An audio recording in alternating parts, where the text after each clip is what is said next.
Baahubali crown of blood Disney plus హాట్‌స్టార్‌లో streaming అవుతుంది. Thalaimai సేయాలగం జీ5లో streaming అవుతుంది.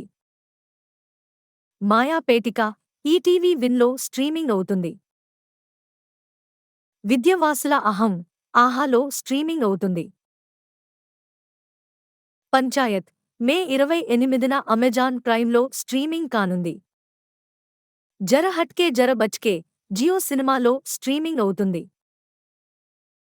హిట్ మ్యాన్ జూన్ 7న నెట్ఫ్లిక్స్‌లో స్ట్రీమింగ్ కానుంది. షరతులు వర్తిస్తాయి. మే 18న ఆహాలో స్ట్రీమింగ్ కానుంది. మడ్గావ్ ఎక్స్‌ప్రెస్ హిందీ అమెజాన్ ప్రైమ్‌లో స్ట్రీమింగ్ అవుతుంది. కృష్ణమ్మ అమెజాన్ ప్రైమ్‌లో స్ట్రీమింగ్ అవుతుంది. Aquaman and the lost kingdom English, Hindi, Telugu, Tamil, Kannada May 21న జియో సినిమాలో స్ట్రీమింగ్ కానుంది.